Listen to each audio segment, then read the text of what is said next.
Hi everyone and welcome back to my channel. So today we are going to be making churros like they have at Disney World and Disneyland, but we have a slight twist. We're going to be making them without any regular wheat flour. Now I don't know what it's like in other countries or even other parts of this country, but around here you cannot get flour anywhere in the shop. So we've decided we're going to improvise and we're going to use almonds to make our own flour. Obviously if you have a nut allergy, do not attempt this. There are other flour substitutes, but this is the best one that we could find, that we didn't want to take any kind of gluten-free flour just in case people that actually have an intolerance to wheat needed or anything like that. But we thought as a little bit of an experiment, we are going to use almonds to create flour and then make our Disney churros. So if you're interested in knowing how to make this, we will be going through the steps. And basically all you need are almonds or flour of any kind. We're using just almonds though. You will need a food processor if you want to use almonds though. You'll need sugar of some kind, cinnamon, oil, salt, and then you'll also need regular water, like tap water is fine. The first thing that we will be doing is basically boiling half a cup of water on the hob. Obviously you can multiply this recipe for however many you want, but we're making enough for 3 people as there's only 2 of us, but it means we have a bit of leeway for them to go wrong. So yeah, we're just going to boil half a cup of water on the stove and then we'll add our ingredients to that afterwards.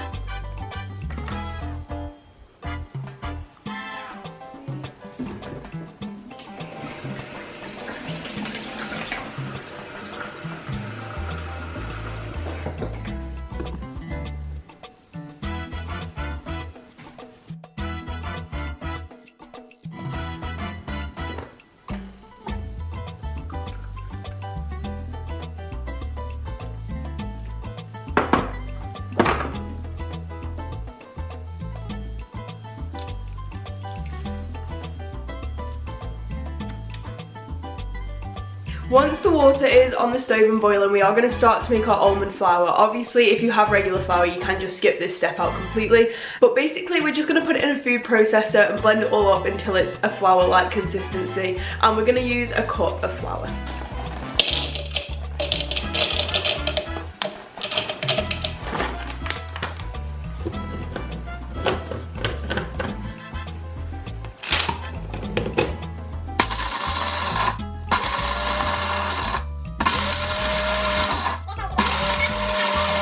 We have just blended up our almonds to make the flour, but we still had some lumps in it. They're not really almond lumps, it's just where it's kind of clumped together. So we are now using a sieve to get any lumps out to make sure it's completely fine, like how flour is.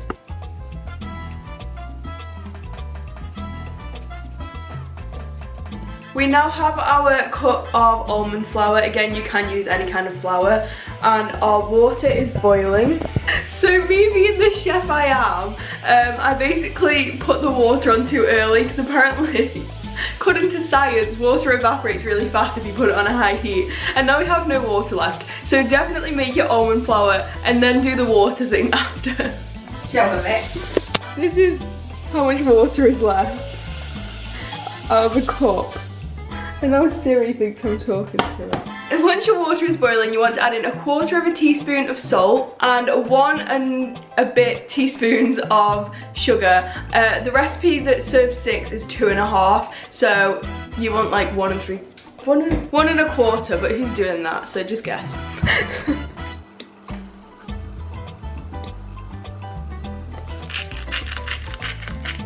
Once that is completely dissolved, you then want to add in 1 tablespoon of vegetable oil.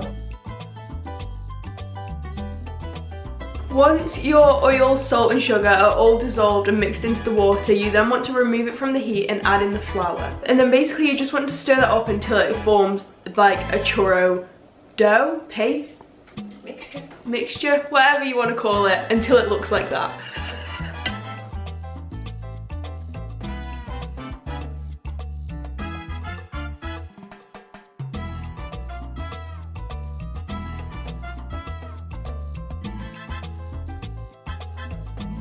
We actually have just had to make a little bit more of the almond flour. We've used about 150 grams up to now. I would probably recommend sticking to that rather than a cup because we actually used more than that, but obviously it depends how much you pack it in, how much air it's got in it, and loads of different stuff. So I would say about 150 grams of regular almonds should be about right. And this is kind of what our mixture is looking like now. It looks kind of doughy, I guess. So once your batter is all mixed and looks completely done, then you need to get another pan where you will be using a wok and heat up, I think, a cup, a certain amount, just basically fill it up with oil so that you can fry them in it.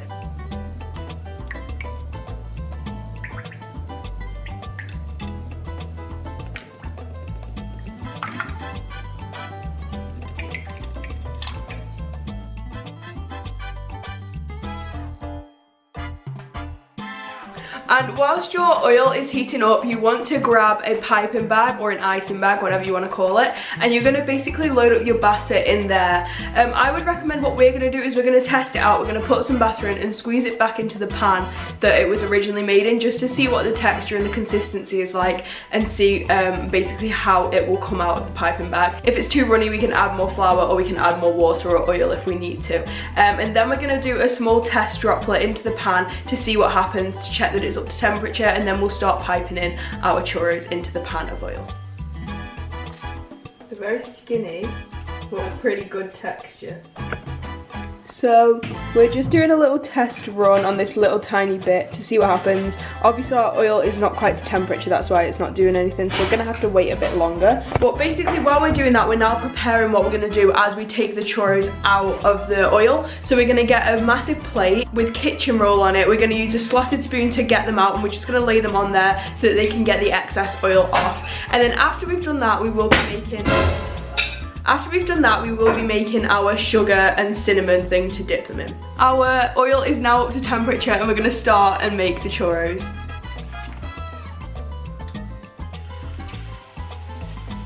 That was not going to plan, but never mind.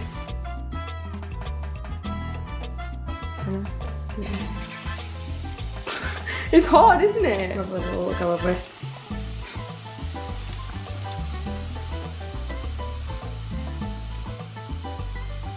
How do they keep them straight? Probably because they're fatter.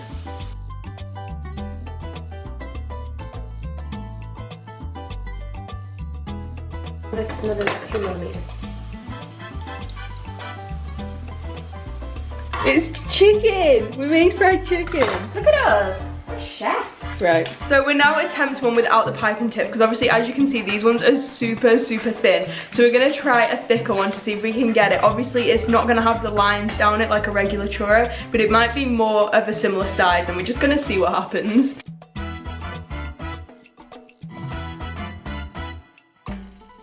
So we've decided, obviously we did like a bit of an experiment, and we've got some fatter ones going. But basically we're gonna make the sugar thing, because as you take them out of the oil, you need to put them directly into the sugar so that it can soak it up with the extra oil, because obviously once they've dried off, they can't absorb any of the sugar or cinnamon. So we're just quickly gonna make that solution, and then we can put our churros in there.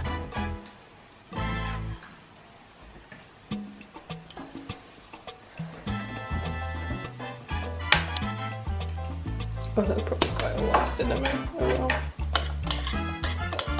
More sugar to balance it out.